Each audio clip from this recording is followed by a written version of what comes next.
يا أهلا بيكم. كلنا طبعا بنسمع عن الجينيراتيف AI أو الذكاء الاصطناعي التوليدي، وبقى كلام الناس كلها. بس هو إيه بالظبط؟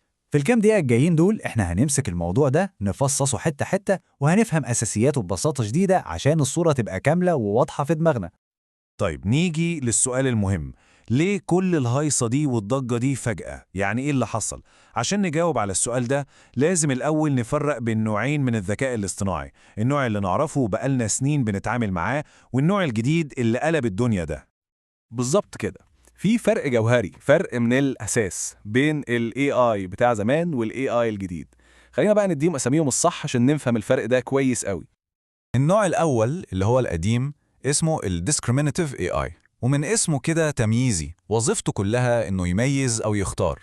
بتديله حاجة وهو ياخد قرار، يعني الإيميل اللي جالك ده سبام ولا مش سبام، الصورة دي فيها قطة ولا لأ. هو بيعمل تصنيف، بيتوقع وبيقرر بناء على داتا شافها قبل كده. يعني مهمته باختصار هي الاختيار.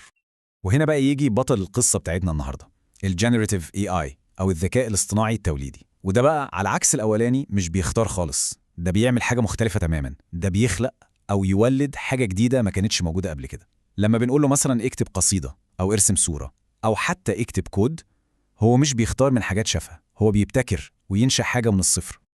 السلايد دي بقى هي الخلاصة، هي الزتونة كلها. بصوا كده معايا على المقارنة دي.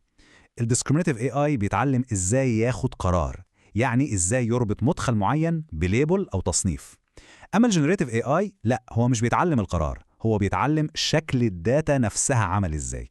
بيتعلم التوزيع بتاعها، الانماط اللي جواها، العلاقات بين اجزائها، عشان يعرف يقلدها ويخلق حاجة جديدة زيها بالظبط. يعني ببساطة شديدة، واحد بيصنف والتاني بيولد. الجملة دي بقى بالذات دي لازم تتحفظ صم. دي جملة انترفيوهات من الآخر. لو أي حد سألك إيه الفرق، دي الإجابة المختصرة والبروفيشنال. النماذج التمييزية بتتوقع تصنيفات، لكن النماذج التوليدية بتبني موديل للداتا نفسها. فهمنا للفرق ده هو مفتاح كل حاجة جاية بعد كده.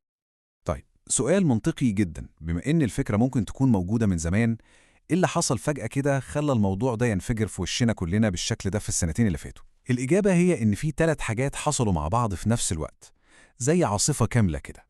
الثلاث مكونات دول هم سر الخلطة كلها. أولاً كميات داتا مهولة، كميات مرعبة من الإنترنت، نصوص، صور، أكواد، كل حاجة ممكن نتخيلها بقت متاحة. ثانياً قوة معالجة ما كانتش موجودة قبل كده خالص، بنتكلم على الجي بي يوز والتي بي يوز اللي بقت أقوى بكتير. ثالثاً ودي الأهم، حصلت طفرات في تصميم النماذج نفسها في الاركيتكتشر، زي ما ظهرت موديلات الترانسفورمرز والديفيوجن. فلما الثلاثة دول اتقابلوا مع بعض حصل الانفجار اللي بنشوفه ده. ودي بقى الجملة الذهبية اللي بتلخص كل الليلة دي. السكيل أو الحجم الضخم اللي هو الداتا والمعالجة، زائد الاركيتكتشر أو التصميمات الهندسية الجديدة للنماذج، هم دول اللي فتحوا الباب للقدرات التوليدية الخارقة اللي بنشوفها النهاردة. الموضوع ما كانش صدفة أبداً. ممتاز قوي. دلوقتي بما إننا فهمنا الأساسيات والفرق الجوهري، خلينا ناخد جولة سريعة كده على أشهر الأنواع اللي بنقابلها كل يوم عشان نعرف نصنفها صح في دماغنا.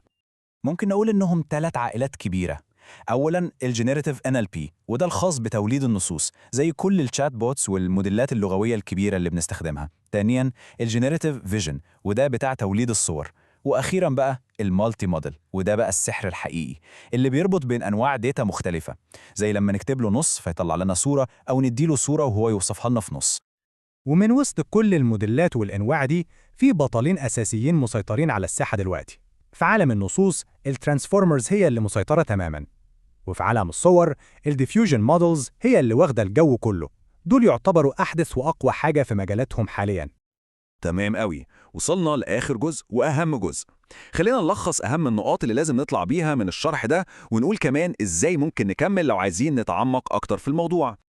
دي الخلاصة السريعة، 4 نقط بالظبط لازم يثبتوا في دماغنا.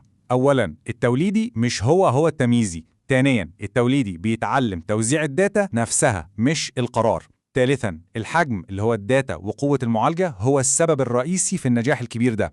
ورابعاً الترانسفورمرز والديفيوجن هم أهم معماريات موجودة النهاردة. والسلايد دي بقى تعتبر هدية.